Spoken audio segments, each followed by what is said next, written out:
Hi everybody, this update's for Sunday the 16th of July 2023. So it was our last day in Blackpool, staying at the Big Blue Hotel. The room, as I've said in previous blogs and the video I did of the room tour, absolutely beautiful room. The hotel itself was lovely, the staff was fantastic, very helpful, very courteous, and would do anything for you to help, sort of thing. So the only gripe we had was the dinner menu wasn't up to par and wasn't the best, so we wouldn't go back there for dinner. But that's a shame. Maybe just a bad experience, but I wouldn't give them a second chance, basically, because there wasn't much on the menu other than fish and stuff like that I wouldn't eat anyway. I don't eat fish. So breakfast was mediocre. The bacon was too pinky for my liking. It was tasty, but uncooked, so I only had half a bit over the weekend because I didn't want to risk it with infection and stuff like that. So the sausages were okay. Catering sausages didn't have a lot of taste to them, but they were passable. The scrambled egg was lovely, and the beans were good, and that's basically all I had. So we left the hotel just before 11 o'clock, checked out, got into the car, and we thought, right, okay, it's not the nicest of weather, so we just head home. So eventually got onto the motorway, and I started the car on the adaptive cruise control at 70 miles an hour, and we just basically dawdled up the road. We stopped off at Gretna Services, just to see if there's any car chargers free. Not that we desperately needed one, but we stopped for a toilet and basically a bite to eat if we wanted it. Unfortunately, there was no chargers free, no Yanity chargers and no GridServe chargers free, although they have put loads more chargers in the GridServe ones since I was last there. But everyone was taken. Didn't worry because I had enough charge to get home anyway, or I hoped. So we just nipped into the main building. We thought, will we get a Burger King? Will we get a KFC? The queues for both were absolutely ridiculous. We opted not to bother. We just get something later on when we got home. So quick trip to the toilet and back on the road again. And from Blackpool to Gretna, the traffic was fairly light, for a Sunday afternoon. And then from Gretna to turning off at Abington was really quiet as well. But then we got into Abington and just continued on. Didn't go into the services, just continued on to go home. When I turned off the motorway, my range, I had 49 miles left on the battery charge. Because as you know, as people know, I drive a full electric Volkswagen ID.4 GTX model, which is the all-wheel drive, 300 brake horsepower beast, shall we say. But so it had 49 miles range, and I reckoned realistically I had a good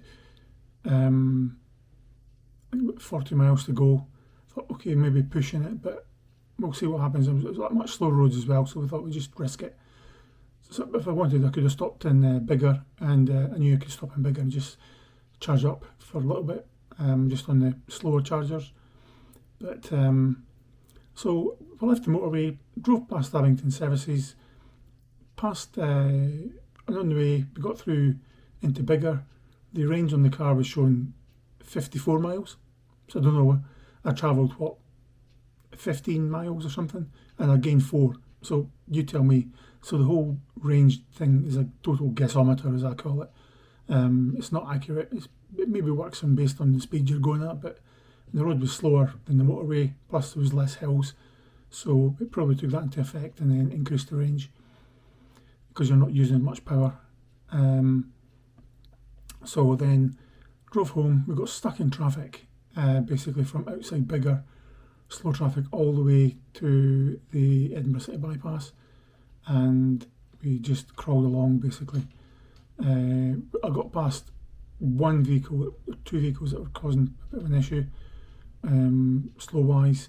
But then when I caught up with the rest of the cars way up the front, I got held up again. So it was pointless exercise. But got onto the city bypass. The road was really busy. I mean, it was busier than what we had coming up from the motorway. But no idea why, no idea what was going on, apart from the fact it was maybe the end of the sort of Edinburgh trades or fair fortnight that we call it, where the businesses take 2 weeks off, manufacturing businesses. If they still do that, I don't know, but it's still called the fair fortnight, or trades. Depends where you come from. It's like we call it the fair, and then where they call it the trades. So we eventually got into the town. Michelle went up to the shop. Then we just got up the road, got the car emptied, and I just logged on the computer eventually, and then uploaded some videos I'd recorded. I had a light bite to eat, and then caught up on some of the recordings we had on the TV. Health-wise, when I left in the morning, my back was playing up really tight and really sore. But as I drove up the road, because I've got a back belt on, when I drove up the road, the back support belt, my back seemed to get a bit better. It wasn't as sore coming up the road. So when I got out of the car, when I parked up at home, it was not too bad. It was really quite comfortable. And then as the night went on, sitting in my computer chair, it got a little bit sore again, but not as bad as it's been. So hopefully the back belt is working, although I shouldn't be using it. I should be basically training my back muscles to work for themselves as opposed to doing something, supporting them with a belt. But needs must sometimes. And then you're doing a lot of driving, so I just decided to wear the belt. And then it was just a matter of having something to eat and then going to bed. So, and that was it. That was the Sunday the 16th. A slow drive home, no bad traffic most of the way, and then just watch some TV. That was it. Health-wise, as I said, all good. I mean, my stomach I'd taken some Imodium, so my stomach has been okay on the Sunday as well. So all looking good. I still need to harass the chemist and the doctor's surgery for my missing meds. As the GP, as I mentioned before, had sent them to the chemist, but the chemist says they never received it. Although on the GP system it tells them the chemist logged it in on the 11th of July at 6 minutes past 4. So the chemist is either lying, some of the control drugs have been stolen by people who work in the chemist, allegedly. Better say allegedly. Who knows? Or they maybe just misplaced his prescription. But end of the day, I have to have these meds because they keep me alive. After the immune suppressant drugs, basically, after my liver transplant. So, which is 10 weeks tomorrow. Well, 10 weeks on Tuesday. Sorry, getting the days wrong. 10 weeks on Tuesday since I had my transplant, and all was looking good and well. And from there, I'll leave it. So if you like these videos, please subscribe and like the videos, and let's get this out there on YouTube. And I'll catch you all later. Thank you. Right, bye.